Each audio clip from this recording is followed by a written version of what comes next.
Hi there guys, I hope you are having a good day. Now, Oleksandr Usyk's co-promoter Oleksandr Usyk has spoken about this situation with the WBO and the situation regarding Oleksandr Usyk being mandatory and the fact that they need him to step aside in order for that title to be on the line for AJ versus Fury. Now, of course, in that event, he would then fight Joe Joyce for the interim title. Now, there has been a lot of conversation about this, but mainly through the media. And apparently, according to Oleksandr Usyk, they haven't had much dialogue with the WBO and Eddie Hearn about stepping aside to allow this fight to happen. This is what he had to say. I received the call from George Warren with the offer to promote Usyk vs Joyce for the interim WBO heavyweight championship in the spring. We also received the letter from the WBO saying they are considering sanctioning AJ vs Fury for their belt. But Usyk has never received any serious offer, nor anyone approached him with an offer to step aside. We read it all from the media. I know that the WBO in general and its president in particular will never violate the rules of its organisation and sanction the major fight without Usyk's consent. So now is the best time for AJ vs Fury fight promoters to make Usyk a serious offer, either to fight the WBO champion or step aside and fight for the interim. So there we go, that is what he has had to say about this situation with the WBO and obviously the potential fight between Oleksandr Usyk and Joe Joyce for the interim title. Now, this was something that Eddie Hearn had previously spoken about, that he would like to do it for the interim title, or at least allow Usyk to have his fight for that interim title then become a full champion after AJ vs Fury. Now, of course, considering Oleksandr Usyk is mandatory to Anthony Joshua, he must be then upgraded to champion. He cannot just have an opportunity to then fight the champion after being made interim champion. That is not something that they could do. If they do, then that is something that his promoters and Usyk himself can dispute because they are in line for an opportunity at the World Championship, which means that his next fight, if he pursues it, which he is going to, must be for the world title. If they were going to do that and make him interim champion, then he still has to fight AJ or Fury for the full championship. Then the best option obviously would be to get some step aside money from Anthony Joshua and Tyson Fury to allow that fight to happen. But if the WBO are considering sanctioning the fight anyway, then Usyk will be fighting Joe Joyce in his next fight. So considering all of this, what is happening with the WBO and Oleksandr Usyk, Joe Joyce, Anthony Joshua and Tyson Fury, what we can expect to see is a Joe Joyce versus Oleksandr Usyk for that interim title. Then AJ versus Fury will fight in late May, early June. It's likely going to be June now, and a date will be announced in February. That is what will happen. So the winner of Joyce versus Usyk will be upgraded to world champion after that belt is vacated, after the undisputed fight has happened. Now, with regards to Oleksandr Usyk's co-promoter explaining that they will be respected in their position by the WBO because they will stick by their rules. Now, in the past, we've seen many governing bodies kind of change their rules. They almost make it up as they go along. I mean, remember the franchise situation with the WBC?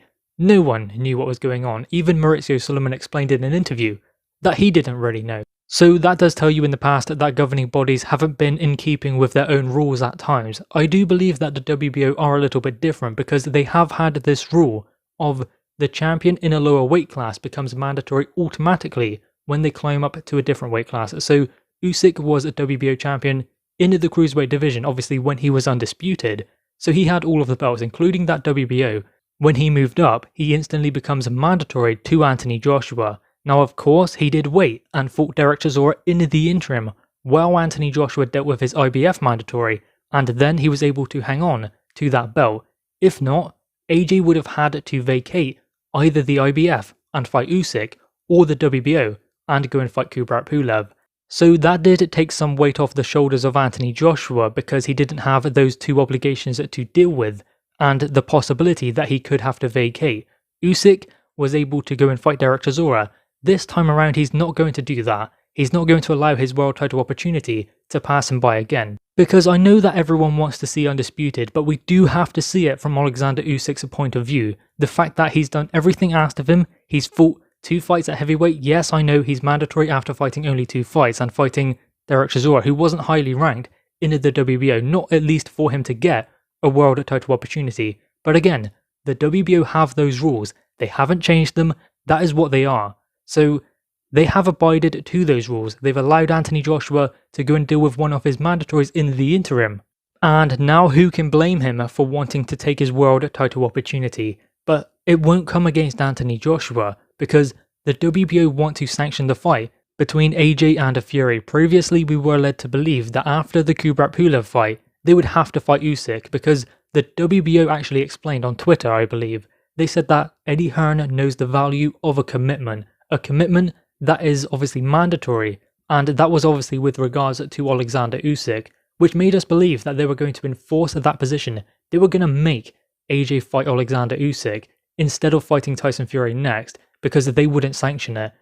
In light of the WBO contacting Oleksandr Usyk's team and explaining that they are considering sanctioning that fight, that means that we are in a better position going forwards with regards to that WBO situation.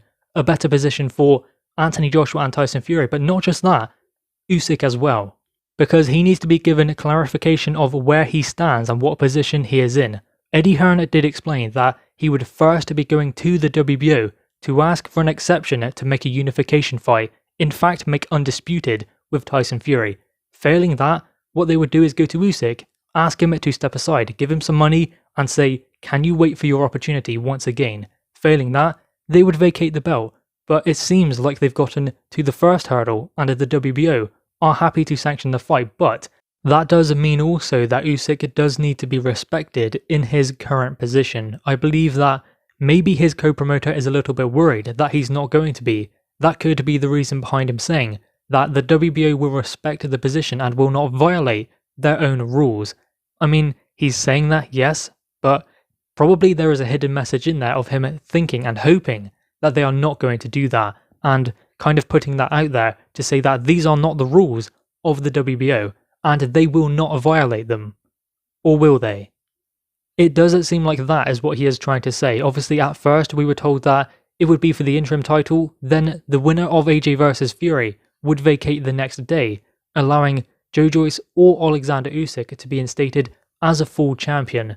You have to believe that if the WBO are thinking about intervening, then perhaps it will be some kind of step aside just for the interim championship and a shot at the world champion of that WBO title after AJ vs Fury.